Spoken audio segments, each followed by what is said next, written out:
आप लोगों ने जन्माष्टमी मनाया, मोह रात्रि का मतलब मोह हमें बांधता है, राग के डोर हमें बांधते हैं और जब बंध जाते हैं तो फिर बंधन छूटता नहीं है, फिर विवेक विचार चिंतन रह नहीं पाता, मतलब मन भ्रष्ट हो जाता है सम्मोहन के कारण, मोह के कारण। जब तक मोह है विवेक आ नहीं पाता और विवेक आएगा तो मोह छूट जाएगा।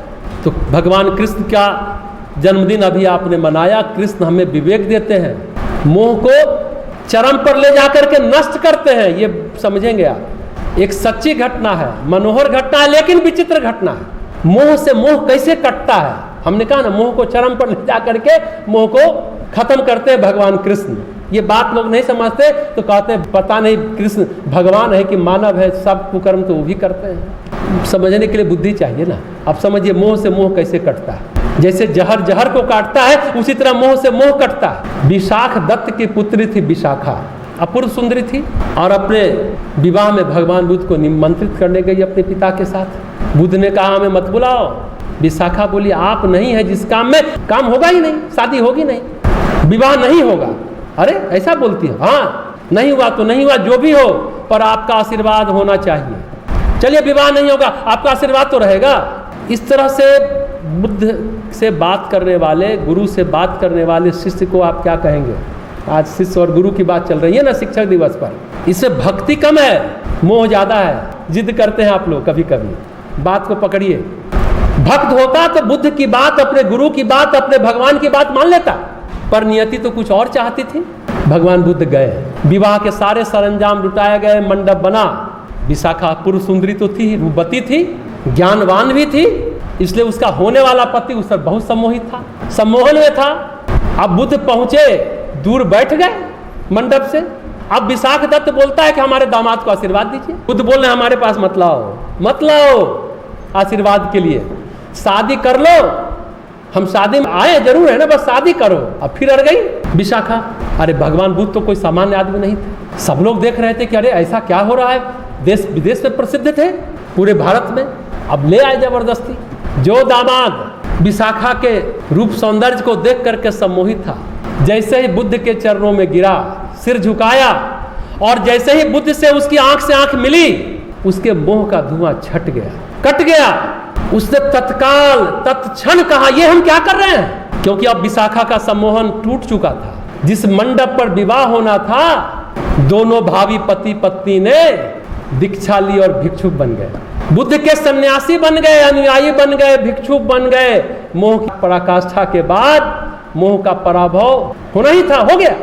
पति पत्नी बनने के जगह सन्यासी बन गए। तो बात बस इतनी है, तभी तक मोह है जब तक कि विवेक नहीं है, विचार नहीं है।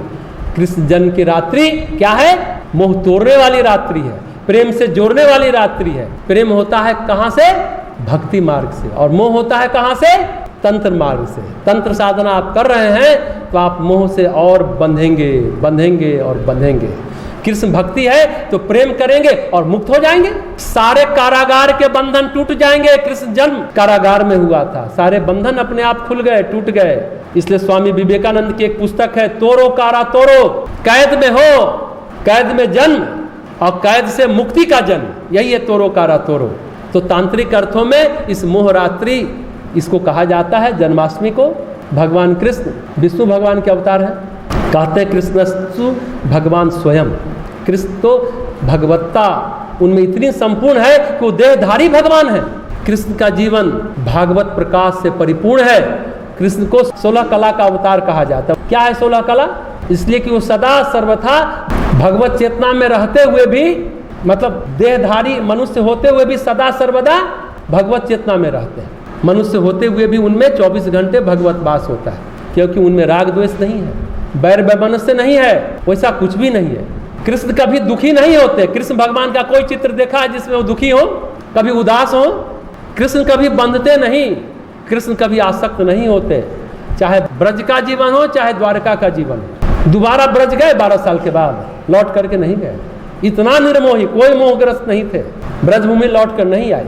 हाँ, भगवान को मोह नहीं बांधता, आसक्ति नहीं बांधती। कौन बांधता है? प्रेम बांधता है, भक्ति बांधती है। प्रेम से, भक्ति से, समर्पण से कृष्ण बंधे हैं। कृष्ण में लीन होकर कृष्ण का ध्यान कर, कृष्ण का चिंतन कर, मनुष्य भगवत चेतना के साथ तादात्म्य भाव, तन्मयता, एकात्म भाव प्राप्त कर सकता। कहीं पर भी कृष्ण में मलिनता नहीं है, लेकिन कर्मों सारे करते हैं इंसानी, छल कपट सब करते हैं।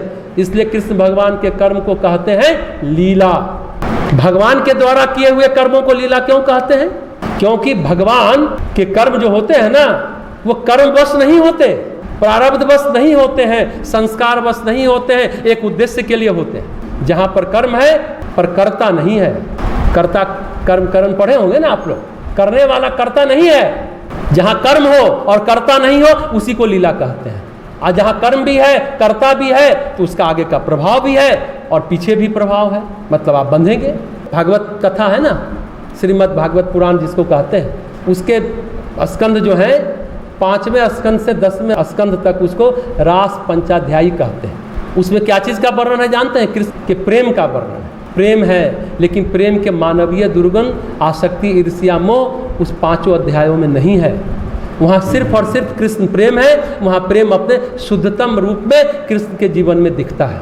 कृष्ण का प्रेम ईश्वरीय प्रेम है। देखिएगा, आप जो हम बोलने जा रहे हैं ध्यान से सुनिएगा।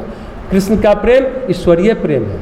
वहाँ प्रेम अपने शुद्धतम रूप में कृष्ण के जीवन में प्रकट हो रहा है। मानवीय प्रेम क्या होता है? कितना भी उज्जवल होगा ना, थोड़ी बहुत वासना, थोड़ी बहुत लालसा, थोड़ी बहुत ईर्ष्या आ ही जाती है मानवीय प्रेम में। ध्यान से सुनिएगा, प्रेम की बात कर रहे हैं ना।